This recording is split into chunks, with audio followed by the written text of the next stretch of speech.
ಯಾವಾಗಲೂ ಹೀಗೆ ಇರುತ್ತೆ. ಬರ್ತಾ ಸ್ವಲ್ಪ ಟಯರ್ಡ್ ಆಗಿರ್ತೀನಿ, ಮನೆಗೆ ಬಂದರೆ ಸ್ವಲ್ಪ ರಿಲ್ಯಾಕ್ಸ್ ಆಗ್ತೀನಿ. This is my happy space. I always thought being strong and independent woman meant I could do everything I wanted in life. ಅದು ಕೇವಲ ನಾನು ಚಿಕ್ಕವಳಾಗಿದ್ದಾಗ ಅಡಲ್ಟ್ಹುಡ್ ಬಗ್ಗೆ ಇದ್ದ ಒಂದು ಒಪಿನಿಯನ್, ಒಂದು ಐಡಿಯಾ ಅಥವಾ ನನ್ನ ಆಸೆ ಅಂತ ಹೇಳ್ಬೋದಾ. ಅಲ್ಲಿಂದ ಇಲ್ಲಿವರೆಗೂ ಲೈಫ್ ಅಷ್ಟು ಈಸಿ ಇರಲಿಲ್ಲ. ಆ್ಯಂಡ್ ಇವಾಗಲೂ ಕೂಡ ಲೈಫ್ ಅಷ್ಟು ಈಸಿ ಇಲ್ಲ. ಎಲ್ಲವೂ ಇದೆ ನೋಡಿ, ಇರೋದಕ್ಕೆ ಇಷ್ಟು ಚೆನ್ನಾಗಿರೋ ಮನೆ ಇದೆ, ಫ್ರಿಡ್ಜ್ನಲ್ಲಿ ಊಟ ಇದೆ, ಆ್ಯಂಡ್ ನನ್ನ ಬ್ಯಾಂಕಲ್ಲಿ ಒಳ್ಳೆ ಬ್ಯಾಲೆನ್ಸ್ ಕೂಡ ಇದೆ. Let me show you. See, sorry, personal ಇಲ್ಲ ಅಷ್ಟೇ, ನೆವರ್ ಮೈಂಡ್. ಇದೆಲ್ಲದರ ಮಧ್ಯೆ ಲೈಫಲ್ಲಿ ಸ್ವಲ್ಪ ಸ್ಟ್ರೆಸ್ಸು ಇದೆ. ಏನಕ್ಕೆ ಗೊತ್ತಾ, ನನ್ನ ಪಕ್ಕದ ಮನೆ ಒಂದು ಕ್ಯಾಟ್ ಇದೆ. ಅದು ಯಾವಾಗೆಲ್ಲ ಆಚೆ ಬರುತ್ತೋ ಅದನ್ನ ಅಟ್ಯಾಕ್ ಮಾಡೋಕ್ಕೆ ಬರ್ತೀನಿ ಅನ್ನೋ ಫೀಲಿಂಗ್ ಆಗುತ್ತೆ ನನಗೆ.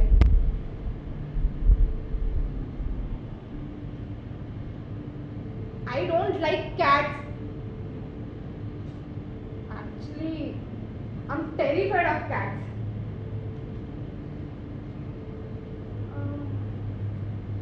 ನನಗವಾಗ ಒಂದು 5 ವರ್ಷ ಅನ್ಸುತ್ತೆ. ನಾನು ತುಂಬಾ ಚಿಕ್ಕವಳು, ಹೀಗೆ ಮನೇಲಿ ಕುತ್ಕೊಂಡು ಟಿವಿ ನೋಡ್ತಾ ಇದ್ದೆ. ಸಡನ್ ಆಗಿ ಕ್ಯಾಟ್ ಬಂದು ನನ್ನ ತೊಡೆ ಮೇಲೆ ಕುತ್ಕೊಂಡ್ಬಿಡಿದ. ನನಗೆ ಏನ್ ಮಾಡ್ಬೇಕಂತಾನೆ ಗೊತ್ತಾಗ್ಲಿಲ್ಲ. ಅದು ಹೋಗ್ತಾನೆ ಇರಲಿಲ್ಲ. ನನಗೆ ಉಸಿರಾಡೋಕೆ ಆಗ್ತಾ ಇರಲಿಲ್ಲ. ತುಂಬಾ ಕಷ್ಟ ಆಗ್ತಿತ್ತು. ಹೋಗ್ತೇನೆ ಏನು ಅಂತ ಅನಿಸ್ಬಿಡ್ತು. ಅಷ್ಟರಲ್ಲಿ ಸಡನ್ ನನ್ನ ಅಂಕಲ್ ಬಂದು ನಂಗೆ ಪೇನ್ ಕಿಲ್ಲರ್ ಇಂಜೆಕ್ಷನ್ ಕೊಟ್ಟ ತಕ್ಷಣ ನಾನು ತುಂಬ ರಿಲೀಫ್ ಆಗಿಬಿಟ್ಟೆ. Thank god. ಅದಾದ್ಮೇಲೆ ನಾನು ಯಾವತ್ತೂ ಕ್ಯಾಟ್ ಹತ್ರ ಹೋಗೋದೇ ಇಲ್ಲ. ಯಾವತ್ತೂ ನನಗೂ ಮತ್ತು ಕ್ಯಾಟ್ಗೂ ಡಿಸ್ಟೆನ್ಸ್ ಇದ್ದೇ ಇರುತ್ತೆ. ಹಾಗೆ ಈ ಅಪಾರ್ಟ್ಮೆಂಟಿಗೆ ಬಂದಮೇಲೆ ಕನಗುನ ಕ್ಯಾಟ್ ಜೊತೆ ನೋಡಿದ್ಮೇಲೆ ಅವರಿಬ್ಬರ ಜೊತೆ ಒಂದು ಡಿಸ್ಟೆನ್ಸ್ ನಾನು ಮೇಂಟೈನ್ ಮಾಡೇ ಇದ್ದೀನಿ. ಯಾವಾಗ ನಾನು ಹೊರಗಡೆ ಹೋಗ್ಬೇಕೋ ಅವಾಗೆಲ್ಲ I make sure the both are not around me.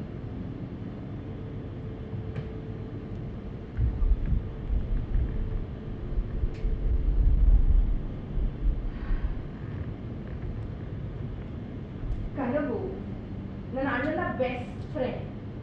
ನಾನಿವತ್ತು ಈ ಅಪಾರ್ಟ್ಮೆಂಟಲ್ಲಿ ಇರೋದಕ್ಕೆ ಅವನೇ ಕಾರಣ. ಅವನಿಲ್ಲಿದ್ರೆ ನನಗೆ ನೋಡ್ತಿರ್ತಾನೆ. ನಾನು ಎಲ್ಲಿ ಹೋಗ್ತೀನಿ, ಏನು ಮಾಡ್ತೀನಿ ಎಲ್ಲವನ್ನೂ ನೋಡಿ ನನ್ನ ಪೇರೆಂಟ್ಸ್ಗೆ ಇನ್ಫಾರ್ಮ್ ಮಾಡ್ಬೋದಲ್ವಾ. ಅದಕ್ಕೆ ಅವ್ರು ಎಲ್ಲರೂ ನಾನು ಇಲ್ಲಿರೋದು ಸೇಫ್ ಅಂತ ನಂಬಿದ್ದಾರೆ. ಸೊ ಹಾಗಾಗಿ ನಾನು ಇಲ್ಲಿದ್ದೀನಿ. ಸೊ ನಾನು ಪ್ರತಿ ಸಲ ಯಾವಾಗೆಲ್ಲ ಹೊರಗಡೆ ಹೋಗ್ತೀನೋ ಅವಾಗೆಲ್ಲ ನಾನು ಚೆಕ್ ಮಾಡ್ಕೋತೀನಿ ಅವರಿಬ್ರು ಎಲ್ಲಿದ್ದಾರೆ ಅಂತ. ಯಾಕೆಂದರೆ ಕನಗು ಅವ್ನ ಮನೆ ಡೋರ್ನ ಯಾವಾಗಲೂ ಓಪನ್ ಮಾಡಿಟ್ಟಿರ್ತಾನೆ.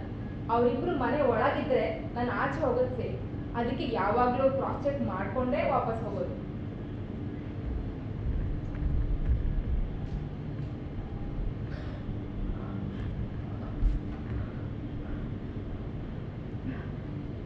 ಅವ್ರು ಇಲ್ಲೇ ಇದ್ದಾರೆ. ನನ್ನ ಮನೆ ಹತ್ರ ಏನು ಮಾಡ್ತಿದ್ದಾರೆ?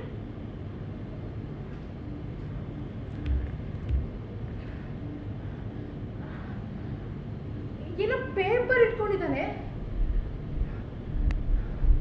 ಅವನು ಕ್ಯಾಟ್ ಇಲ್ಲ, ಏನೋ ಮಾಡ್ತಿದ್ದಾನೆ.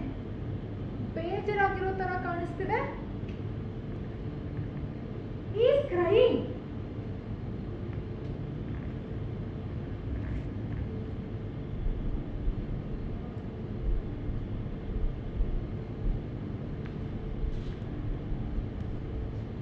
ಕನಗು ಅವನ ಕ್ಯಾಟ್ ಮಿಸ್ ಆಗಿದೆ ಅಂತ ಎಲ್ಲ ಕಡೆ ಪೋಸ್ಟರ್ ಅಂಟಿಸ್ತಾ ಇದ್ದಾನೆ. ಅವನ ಕ್ಯಾಟ್ನ ನಾನು ನೋಡಿದ್ನ ಅಂತ ನನ್ನ ಬಂದು ಕೇಳ್ದ. ನಾನು ಗೊತ್ತಿಲ್ಲ ಅಂತೆ. ನಾನು ಯಾವತ್ತೂ ಅವನನ್ನ ಈ ಥರ ನೋಡಿರಲಿಲ್ಲ. ತುಂಬ ಬೇಜಾರಾಗಿದ್ದಾನೆ. ಅವನ್ನ ನನ್ನ ಮನೆ ಡೋರ್ ಹತ್ರ ಹಾಗೆ ನೋಡಿ ಹೇಗೆ ಹಾಗೆ ಬಿಟ್ಬರಕ್ಕಾಗುತ್ತೆ ಹೇಳಿ. ಅದಕ್ಕೇನೆ ನನಗೆ ಗೊತ್ತಿಲ್ಲಂಗೆ ನಾನು ಅವನಿಗೆ ಹೆಲ್ಪ್ ಮಾಡಬೇಕು ಅಂತ ಡಿಸೈಡ್ ಮಾಡಿದ್ದೆ. ಅವ್ರ ಕ್ಯಾಟ್ ಕಳೆದೋಗಿದೆ, ಆದ್ರೆ ಹೇಗೆ ಕಳೆದೋಯ್ತು ಅಂತ ಗೊತ್ತಿಲ್ಲ. ಅವನು ನೋಡ್ತಾ ಇದ್ರೆ ಇವತ್ತು ನನ್ನನ್ನೇ ನೋಡ್ಕೊಂಡಂಗಾಯ್ತು. ನನಗೆ ತುಂಬಾ ವಂಡರಬಲ್ ಆಗಿದ್ದ. ಈ ಲಾಸ್ಟ್ ಸಮಥಿಂಗ್. ಅದಕ್ಕೆ ಅವ್ನಿಗೆ ಹೆಲ್ಪ್ ಮಾಡೋಣ ಅಂತ ನಾನು ಹೋಗಿ ಅವ್ನಿಗೆ ಹೆಲ್ಪ್ ಮಾಡೋಣ ಕೇಳಿದ್ರೆ ಬೇಡ ಅಂದ್ಬಿಡೋದ. ಅವ್ನು ಕ್ಯಾಟ್ ಕಳೆದೋಗಿರೋದಕ್ಕೆ ನಾನೇ ಕಾರಣ ಅಂತ ನನ್ನನ್ನೇ ಬ್ಲೇಮ್ ಮಾಡ್ತಿದ್ದಾನೆ. ಏನಕ್ಕೆ ಹೇಳಿ? ಅವ್ನ ಕ್ಯಾಟ್ಗೆ ನಾನು ಅಕ್ನಾಲೇಜ್ ಮಾಡಿಲ್ಲ, ಮೀಲ್ ಕೊಟ್ಟಿಲ್ಲ ಅಂತ. ಅಷ್ಟೇ ಅಲ್ಲ, ಈ ಬಿಲ್ಡಿಂಗ್ ಇಂದ ನಾನು ನಿನ್ನ ಖಾಲಿ ಮಾಡ್ತೀನಿ ಅಂತ ಬೇರೆ ಬ್ಲಾಕ್ ಮೇಲ್ ಮಾಡ್ತಿದ್ದಾನೆ. ಇದೆಷ್ಟು ಸರಿ ನೀವೇ ಹೇಳಿ? He is very lucky, I tell you. I am not like my brother. He is very hot tempered. ಅವನೇನಾದ್ರೂ ನನ್ನ ಜಾಗದಲ್ಲಿ ಇದ್ದಿದ್ದಿದ್ರೆ ಇಷ್ಟು ನನ್ನ ಕತೆ ಅಷ್ಟೆ. ಆಮೇಲೆ ನನ್ನನ್ನು ನಾನೇ ಸಮಾಧಾನ ಮಾಡಿಕೊಂಡು ಅವನನ್ನು ಸಮಾಧಾನ ಮಾಡಿದೆ. ನೋಡಪ್ಪ, ನನಗೆ ಕ್ಯಾಟ್ ಅಂದರೆ ಆಗಲ್ಲ, ಫೋಬಿಯಾ ಇದೆ, ಚಿಕ್ಕ ವಯಸ್ಸಲ್ಲಿ ನಂಗೆ ತುಂಬ ಅಲರ್ಜಿ ಆಗಿತ್ತು ಅಂತ ಎಕ್ಸ್ಪ್ಲೇನ್ ಮಾಡಿದ್ಮೇಲೆ ಅರ್ಥ ಮಾಡಿಕೊಂಡು ನನ್ನ ಹೆಲ್ಪ್ನ ಅಕ್ಸೆಪ್ಟ್ ಮಾಡ್ಕೊಂಡ. ಸೊ ಈಗ ನಾವಿಬ್ರು ಡಿಸೈಡ್ ಮಾಡಿ ಕ್ಯಾಟನ್ನ ಹುಡ್ಕೋದಕ್ಕೆ ಹೋಗ್ತಾ ಇದ್ದೀವಿ. So year I go off. ಕ್ಯಾಟಿಂದ ನನಗೆ ಪ್ರಾಬ್ಲಮ್ ಇದೆ ಅಂತ ಗೊತ್ತಿದ್ರು ಅದು ಹುಡ್ಕೋದಕ್ಕೆ ಹೋಗ್ತಾ ಇದ್ದೀನಿ. ವಿಶ್ಮಿಲ್ಲ,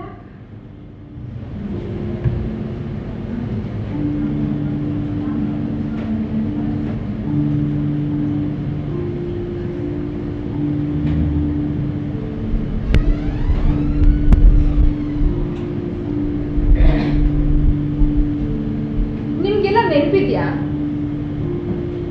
ನಾನು ಶುರುನಲ್ಲಿ ನಿಮ್ಗೆಲ್ಲ ಹೇಳಿದ್ದೆ, ಸ್ಟ್ರಾಂಗ್ ಇಂಡಿಪೆಂಡೆಂಟ್ ವುಮೆನ್ ಅಂತಂದ್ರೆ ಏನ್ ಬೇಕಾದ್ರೂ ಮಾಡ್ಬೋದು ಅನ್ನೋ ಒಪಿನಿಯನ್ ನನಗಿತ್ತು ಅಂತ. ಆ ಆಟಿಟ್ಯೂಡ್ ಇದೆಯಲ್ಲ, ಅದು ನಮ್ಮವ್ರಿಗೆ, ನಮ್ಮನ್ನ ಕೇರ್ ಮಾಡೋರಿಗೆ ಪ್ರಾಬ್ಲಮ್ ಆಗುತ್ತೆ ಅಂತ ರಿಯಲೈಸ್ ಆಯ್ತು. ಇಲ್ಲಿಂದ ಹೋದ್ಮೇಲೆ ನಾವು ಕ್ಯಾಟ್ಗೋಸ್ಕರ ಎಲ್ಲ ಕಡೆ ಹುಡುಕಿದ್ವಿ. ನನಗಂತೂ ಹುಡುಕಿ ಹುಡುಕಿ ತುಂಬಾ ಟಯರ್ಡ್ ಆಗೋಯ್ತು. ಆಮೇಲೆ ನಾನು ಅವ್ನಿಗೆ ಫ್ರೀಡಮ್ ಬಗ್ಗೆ ಎಲ್ಲ ಸ್ಪೀಚ್ ಕೊಡೋಕೆ ಶುರು ಮಾಡಿಬಿಟ್ಟೆ. ನಿನ್ನ ಕ್ಯಾಟ್ ನಿನ್ನ ಮೇಲೆ ಪ್ರೀತಿ ಇಲ್ಲ ಅಂತ ಹೋಗಿಲ್ಲ, ಅದಕ್ಕೆ ಸುಮ್ಮನೆ ಹೀಗೆ ಸುತ್ತಾಡಬೇಕಿತ್ತು, ಎಕ್ಸ್ಪ್ಲೋರ್ ಮಾಡಬೇಕಿತ್ತು, ಅದಕ್ಕೆ ಹೋಗಿದೆ ಅಂತ ಹೇಳಿದೆ. ಅವನು ನನ್ನ ಬಗ್ಗೆ, ನಾನು ಹೇಳ್ತಿರೋದ್ರ ಬಗ್ಗೆ ಗಮನನೇ ಕೊಡದೆ ಹುಡುಕ್ತಾನೇ ಇದ್ದ. ಹುಡುಕ್ತಾ ಹುಡುಕ್ತಾ ಹೋಪ್ಸು ಕಳ್ಕೊತಾ ಇದ್ದ. ನಾನು ಮತ್ತೆ ಅವನಿಗೆ ಸಜೆಸ್ಟ್ ಮಾಡ್ತಾನೇ ಇದ್ದೆ, ನಿನ್ನ ಕ್ಯಾಟ್ ನೀನು ಇಷ್ಟಪಡುತ್ತೆ, ನಿನ್ನ ಬಿಟ್ಟು ಹೋಗೇ ಇಲ್ಲ, ವಾಪಸ್ ಬರುತ್ತೆ, ಗಿವ್ ಇಟ್ ಸಮ್ ಟೈಮ್, ಅದು ಎಕ್ಸ್ಪ್ಲೋರ್ ಮಾಡುತ್ತೆ, ಮೇ ಬಿ ಅದಕ್ಕೆ ಫ್ರೀಡಮ್ ಬೇಕಾಗುತ್ತೇನೋ ಅಂತ ಹೇಳಿದ್ರೆ ಆ ಐಡಿಯಾನ ಅವ್ನು ತಗೊಳಕ್ಕೆ ರೆಡಿ ಇಲ್ಲ. ಅದಕ್ಕೆ ನಾನು ಅವನಿಗೆ ಫ್ರೆಂಚ್ ರೆವಲ್ಯೂಷನ್ ಬಗ್ಗೆ ಎಕ್ಸ್ಪ್ಲೈನ್ ಮಾಡಿದೆ. ನಿಮಗೆಲ್ಲ ಗೊತ್ತಲ್ವಾ? ಸೊ ಅದು ನಿಮ್ಗೆ ಅದ್ರ ಬಗ್ಗೆ ಗೊತ್ತಲ್ವಾ?